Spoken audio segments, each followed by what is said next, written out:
Hello, good morning students. My self Shamsher PhD maths.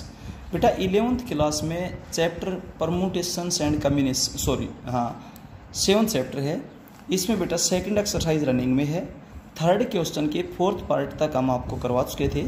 Third question के 5th part में चलते हैं। इसकी बेटा आपने वैल्यू बतानी है 1/फैक्टोरियल ऑफ 8। फैक्टोरियल ऑफ 8 का मतलब होता है 8 × 7 6 5 4 3 2 1। 9 का फैक्टोरियल बेटा आपको पता है 9 × 8 7 6 5 4 3 2 1। और 10 का बेटा 10 9 8 7 6 5 4 3 2 1। तो हर एक में बटे में सेम नंबर बनाने के लिए मैं इस टर्म में 10 और 9 से मल्टीप्लाई करूं और 10 और 9 से डिवाइड करूं तो 8 का फैक्टोरियल तो ऑलरेडी है, तो 10 का फैक्टोरियल हो जाएगा। इसमें मैं नीचे मैंने 10 से मल्टीप्लाई कर दिया तो ऊपर भी 10 से मल्टीप्लाई कर दिया, ये एज इट इज। अब हर एक में बटे में 10 का फैक्टोरियल हो गया भाई। अब इससे डिवाइड करोगे एलसीएम लेकर के तो 1 को इससे मल्टीप्लाई करोगे 90, इससे डिवाइड करोगे 1। एक फैक्टोरियल का सिंबल बेटा बिल्कुल क्लियर दिखाई दे, 1 दिखाई ना दे। इससे डिवाइड करोगे 1 को 10 से करोगे तो 10 प्लस ये हो जाएगा 1। अब आप इनको जब ऐड करोगे तो 101 डिवाइडेड बाई 10 का फैक्टोरियल। क्लियर है। अब चलते हैं इसके 6th पार्ट में। इसको फैक्टोरियल की नोटेशन में राइट डाउन करना है। 6 का फैक्टोरियल मल्टीप्लाई 1 × 3 × 5 × 7 × 9 × 11 × 2⁻6। ठीक है। 6 के फैक्टोरियल का मतलब होता है बेटा 6 × 5 × 4 × 3 × 2 × 1। ये टर्म्स एज इट इज है। 2⁻6 का मतलब 2 को 6 टाइम्स मल्टीप्लाई करेंगे। अब इन टर्म्स के बीच में एक एक टर्म मिस है, वो कहाँ से आएंगे सुनो। 2 को 1 से मल्टीप्लाई करो 2 आ जाएगा इनके बीच में, फिर 2 को 2 से मल्टीप्लाई करो 4 इनके बीच में हो जाएगा। क्योंकि जब किसी नंबर का फैक्टोरियल लेते हैं तो नंबर्स लगातार होने चाहिए, ठीक है ना। फिर बेटा 2 को जब 3 से मल्टीप्लाई करेंगे 6 इनके बीच में हो जाएगा। 2 को जब आप 4 से मल्टीप्लाई करेंगे 8 इनके बीच में हो जाएगा। 2 को जब आप 5 से मल्टीप्लाई करेंगे 10 इनके बीच में हो जाएगा। और 2 को बेटा जब आप 6 से मल्टीप्लाई करेंगे तो 12 यहाँ पे आ जाएगा। तो लगातार आपके पास देखिए 1 3 5 7 9 ये तो थे, बीच के नंबर और बन गए और मल्टीप्लाई में आगे से रखने से कोई फर्क पड़ता नहीं है। तो इस तरीके से बेटा 1 से 12 तक मल्टीप्लाई कर दो, चाहे 12 से 1 तक मल्टीप्लाई करते हैं, जो बात तो वही है। तो बेटा ये 12 का फैक्टोरियल हो गया। आपने इसको फैक्टोरियल की नोटेशन में लिखना है। अब चलते हैं 4th क्वेश्चन के 1st पार्ट में। यह है 4 × 6 डॉट मीन्स मल्टीप्लाई है बेटा। 4 × 5 × 6 × 7 × 8 × 9 10 11। अब फैक्टोरियल ये किसी भी नंबर का जब बनेगा जब 1 से स्टार्ट हो या बड़े से शुरू हो तो 1 तक जाना चाहिए। तो 1 2 3 और चाहिए, तो बेटा आप इसको 1 2 3 से मल्टीप्लाई कर दो और 1 2 3 से डिवाइड कर दो। अब न्यूमरेटर में ध्यान दे 1 से लेकर के 11 तक हो गए तो 11 का फैक्टोरियल। यहाँ देखो बेटा 1 2 3 3 का फैक्टोरियल ये हो गया। इसके बाद चलते हैं हम बेटा इसके 2nd पार्ट में। देखो 1 × 3 × 5 × 7 × 9 और लास्ट में बेटा 2n-1। इसमें जो जो टर्म्स मिस हैं, क्योंकि फैक्टोरियल की नोटेशन में हम इसको लिखना चाहते हैं, वो तभी लिख पाएंगे जब जो टर्म्स मिस हैं उन्हीं से मल्टीप्लाई उन्हीं से डिवाइड। तो 2 4 6 8 10 और लास्ट में 2n से मल्टीप्लाई और बेटा इन्हीं से डिवाइड कर दिया मैंने, ठीक है। अब ऊपर तो 1 से लेकर के 2n तक है, तो इसका मतलब 2n का फैक्टोरियल हो गया। नीचे इस 2 को लिखो 2 × 1, 4 को लिखो 2 × 2, 6 को, क्योंकि नीचे फैक्टोरियल नहीं बना, फैक्टोरियल तो यहाँ बनाना पड़ेगा। 2 × 3, 2 × 4 और यहाँ 2 × n। 2 है ना, वो देखो n टाइम्स मल्टीप्लाई है, तो 2⁻n को तो आप कॉमन ले लो, अंदर बचेगा 1 × 2 × 3 4 and so on up to n। ऊपर 2 ऑफ n का factorial as it is, 2⁻n as it is, और 1 से लेकर n तक के नंबर्स का मल्टीप्लाई है, तो ये बेटा n का फैक्टोरियल आपके पास हो जाएगा, ठीक है। अब चलते हैं क्वेश्चन नंबर 5th में। बिल्कुल सिंपल है। n - r का फैक्टोरियल पूछा गया है, जहाँ पर n की वैल्यू 6 है और r की वैल्यू 2 है। n की जगह बेटा आप 6 पुट करें, r की जगह आप 2 पुट करें, तो 6 - 2 हो जाएगा 4। फैक्टोरियल एज इट इज है, और 4 का फैक्टर होता है 4 × 3 × 2 × 1। यानी कि 24 रिजल्ट आ जाएगा। सेकंड पार्ट में आपने n का फैक्टोरियल अपॉन n r का factorial into n minus r का फैक्टोरियल आपने बताना है। और इसमें दो पार्ट बना दिए गए। फर्स्ट पार्ट में तो है n की वैल्यू 15, r की वैल्यू 12। n की जगह 15 पुट करो, 15 का फैक्टोरियल, 12 का फैक्टोरियल, 15 माइनस 12 3 का फैक्टोरियल। अब जो बड़ा नंबर है उसके फैक्टोरियल को तोड़ दें आप। 15 के फैक्टोरियल का मतलब होता है 15 मल्टीप्लाई 14 मल्टीप्लाई 13 12 11 9। तो आगे आगे के नंबर्स को मैंने इकट्ठा रख दिया, 12 11 9 एंड सो ऑन, और वो 12 का फैक्टोरियल हो गया। इसको इकट्ठा क्यों रख दिया, ये कैंसिल हो जाएगा, तोड़ने की जरूरत ही नहीं है।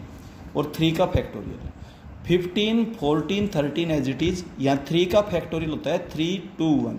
2 से 17 14 को कैंसिल करोगे 7, 3 से 15 को कैंसिल करोगे तो 5। और बेटा आप कैलकुलेट आप इसको कर लेना है।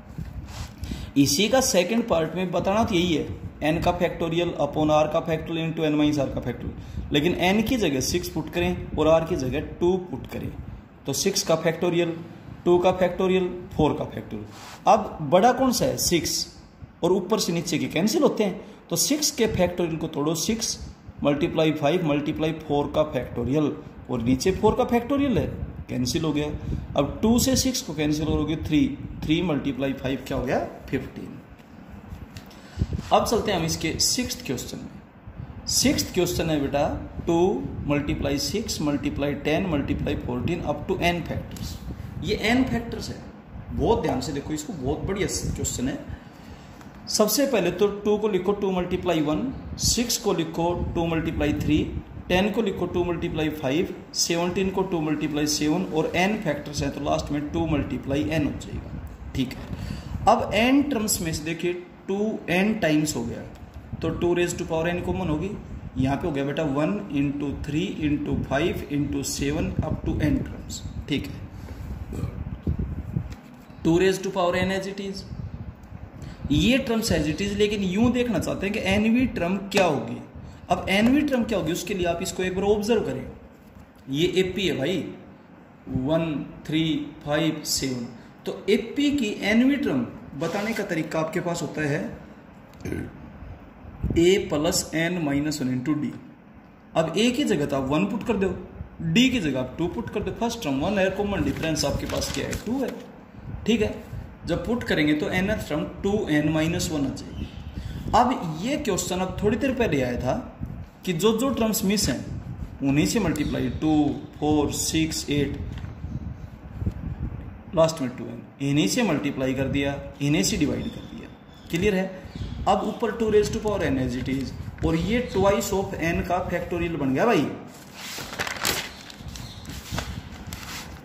ठीक है, और नीचे जो टर्म्स हैं 2 4 6 8, 2 को लिखेंगे 2 मल्टीप्लाई 1, 4 को लिखेंगे 2 मल्टीप्लाई 2, 6 को लिखेंगे 2 मल्टीप्लाई 3, और लास्ट में 2 मल्टीप्लाई n। अब 2n टाइम्स है तो 2 रेज टू पावर n को मना जाएगा, ये बचेगा 1 into 2 into 3 up to n। तो यहाँ तो जाएगा ट्वाइस ऑफ n का फैक्टोरियल, और यहाँ जाएगा n का फैक्टोरियल। एक तो ये, इसको नंबर 1 डालकर छोड़ दो। अब इसी क्वेश्चन को हम आगे करते हैं। n की वैल्यू मान लीजिए 100 है, तो इसकी वैल्यू 200 होगी।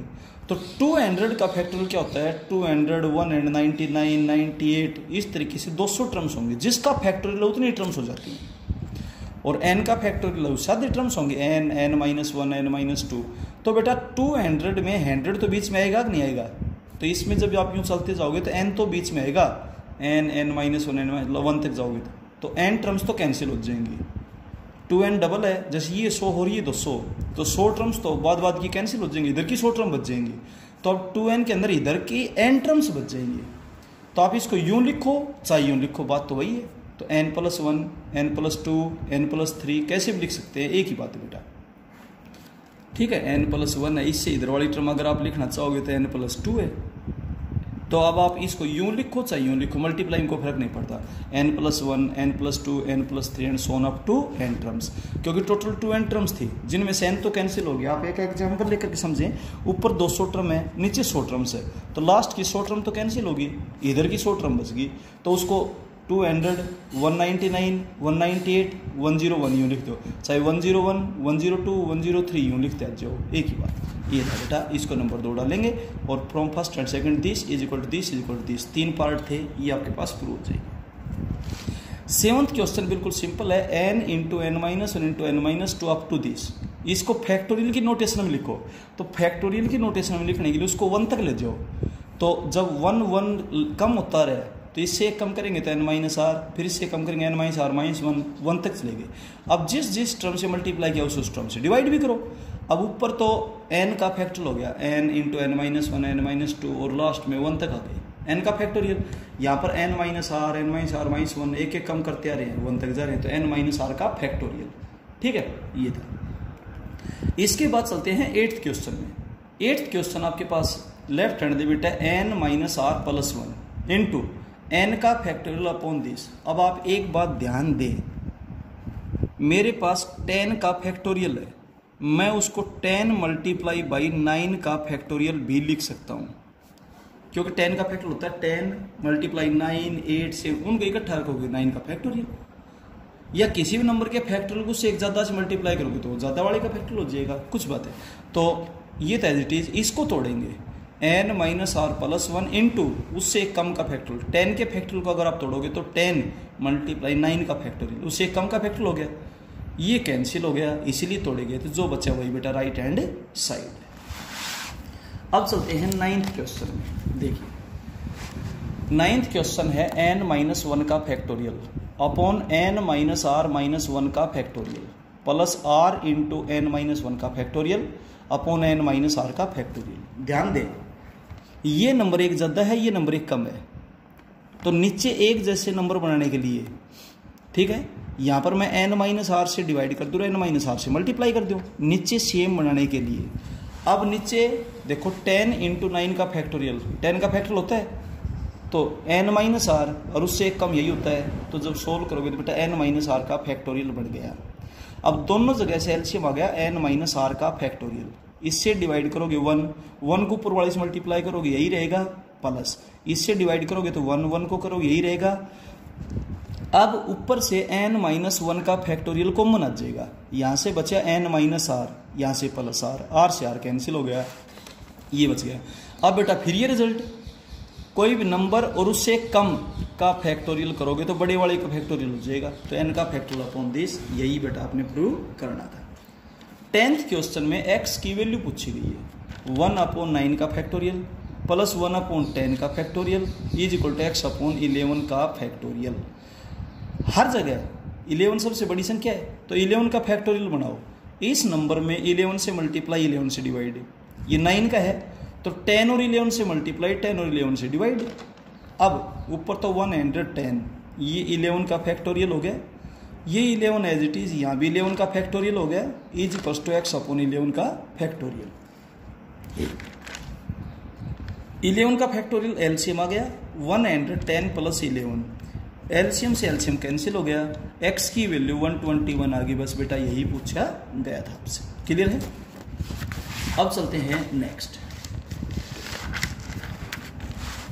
नेक्स्ट के अंदर ध्यान दें, 2x प्लस 1 का factorial divided by x plus 2 का फैक्टोरियल, x माइनस 1 का factorial divided by 2x minus 1 का factorial is equals to 3 upon 5, जहाँ पर x एक नेचुरल नंबर है। ध्यान दें, ये दोनों लाइक टर्म्स है, यहाँ भी 2x यहाँ भी 2x, इन दोनों का हिसाब किताब एक तरीके से करेंगे, यहाँ भी x यहाँ भी x, इनका हिसाब किताब एक तरीके से करेंगे। और जो बड़े नंबर का फैक्टोरियल है उसको तोड़ दिया करो, जैसे 7 का फैक्टोरियल है, ये 3 का फैक्टोरियल, ऊपर नीचे टर्म्स तो कैंसिल होंगी, तो बड़े नंबर का फैक्टोरियल तोड़ो, 7 मल्टीप्लाई 6 मल्टीप्लाई 5 मल्टीप्लाई 4 मल्टीप्लाई 3 का फैक्टोरियल, और ये भी 3 का फैक्टोरियल है, कैंसिल कर दिया, जो बचेंगे वो रिजल्ट हो जाएगा।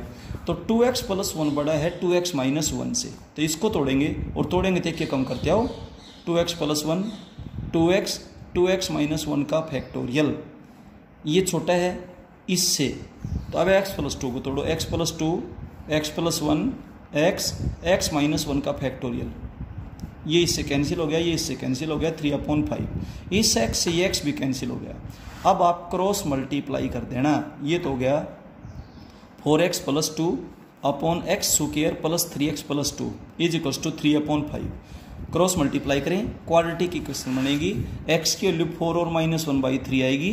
x की वैल्यू -1/3 पॉसिबल नहीं है, क्योंकि x की वैल्यू अगर -1/3 लेंगे तो क्वेश्चन में यहाँ पे नंबर फ्रैक्शन में हो जाएगा, और फ्रैक्शन वाले नंबर्स का कभी भी फैक्टोरियल एग्जिस्ट नहीं करता है। P/Q के जो फॉर्म में जो नंबर होता है उनका कभी फैक्टोरियल एग्जिस्ट नहीं करेगा। फैक्टोरियल केवल होल नंबर का ही एग्जिस्ट करता है, ठीक है। तो इसलिए x की वैल्यू 4 को ले लेंगे, -1/3 को रिजेक्ट कर देंगे। अगला 4 का फैक्टोरियल बता रखे है, 5 का फैक्टोरियल बता रखे है और 6 का बता रखे है। एलसीएम क्या होगा? एलसीएम होता है लोवेस्ट कॉमन मल्टीपल, जिसके अंदर सारे के सारे मौजूद हो। तो 6 के फैक्टोरियल में 4 का फैक्टोरियल भी मौजूद है, 5 का फैक्टोरियल भी मौजूद है और 6 का फैक्टोरियल भी मौजूद है। तो एलसीएम तो पूछा जाए तो 6 का फैक्टोरियल, और एचसीएफ हाईएस्ट कॉमन सबसे के अंदर कॉमन क्या है? 4 का फैक्टोरियल, तो फिर 4 का फैक्टोरियल होता। तो ध्यान दें, एचसीएफ पूछता तो 4 का फैक्टोरियल, और एलसीएम पूछे तो 6 का फैक्टोरियल। एलसीएम एचसीएफ आप अच्छे से जानते हैं। एचसीएफ होता है हाईएस्ट कॉमन फैक्टर और एलसीएम होता है मल्टीपल गुणांकों सभी का। 13th क्वेश्चन में n की आपने वैल्यू बतानी है, n+1 का factorial is equals to 12 into n-1 का फैक्टोरियल। बड़ा कौन सा है? n+1, इसको तोड़ दो, n+1 इंटू n का factorial is equal to this. ये तो कैंसिल हो गया, इनको आप मल्टीप्लाई करो, 12 को लेफ्ट में ले जाओ, फिर आप इसके फैक्टर कर देना बेटा। n की वैल्यू -4 और 3 आएगी। n की वैल्यू -4 पॉसिबल नहीं है, क्योंकि अगर n की वैल्यू -4 आप लेकर के चलेंगे तो ये नंबर नेगेटिव हो जाएगा, और नेगेटिव नंबर्स का फैक्टोरियल कभी भी एग्जिस्ट नहीं करता है। इसके बाद चलते हैं 14th क्वेश्चन में। 14th क्वेश्चन है बेटा, n+2 का factorial is equals to this. n+2 बड़ा है, n+2 into n+1 into n का फैक्टोरियल, ये कैंसिल हो गया। सोल्व करेंगे, इसको उधर ले जाएंगे, प्लस के 52 और माइनस का 49, क्योंकि मल्टीप्लाई माइनस में है, तो मल्टीप्लाई माइनस में तब आता जब एक टर्म पॉजिटिव और एक नेगेटिव। अब प्लस के 3n चाहिए तो प्लस के ज़्यादा माइनस के कम, और माइनस के 3n आते तो बेटा माइनस के ज़्यादा प्लस के कम। ये सारी चीज़ें 10th में आपके पास आ चुकी हैं बेटा फैक्टर करने वाले। तो आपके पास n की वैल्यू -52 और 49 आएगी। -52 हम नहीं ले सकते, क्योंकि -52 अगर आप n की वैल्यू लेंगे तो ये नेगेटिव होगा, नेगेटिव नंबर का फैक्टोरियल एग्जिस्ट नहीं करता। इसके बाद चलते हैं इस एक्सरसाइज के लास्ट क्वेश्चन में। एक तो ये नंबर दे रखे है, दूसरा ये दे रखे है, और इनका रेशियो 2 और 1 का है, तो 2/1 हो गया। ये कैंसिल हो गया दोनों में, बटे के बटे में तो गुणा में उल्टा हो जाएगा, तो ये नंबर ऊपर चला जाएगा, ये नीचे एज इट इज है। अब बड़ा नंबर उसको तोड़ दो, 4 बड़ा है, 4 × 3 2 का फैक्टोरियल। n-2 बड़ा है भाई, n-2 into n-3 into n-4 का फैक्टोरियल, ये कैंसिल हो गया। अब आप इनको क्रॉस मल्टीप्लाई करते हुए सोल्व करें, n की वैल्यू 0 और 5 आएगी। हम n की वैल्यू 0 नहीं ले सकते, क्वेश्चन में पुट करके देखें, जब आप n की वैल्यू 0 पुट करोगे तो ये नेगेटिव नंबर हो जाएगा, और नेगेटिव नंबर का फैक्टोरियल एग्जिस्ट नहीं करता। कंप्लीट क्वेश्चन को सेटिस्फाई करना चाहिए, कहीं पुट करें तो इसलिए n की वैल्यू केवल 5 होगी। इस तरीके से बेटा ये एक्सरसाइज आपकी कंप्लीट होती है। आगे के क्वेश्चन हम आपको नेक्स्ट वीडियो में करवाएंगे। Okay, thank you.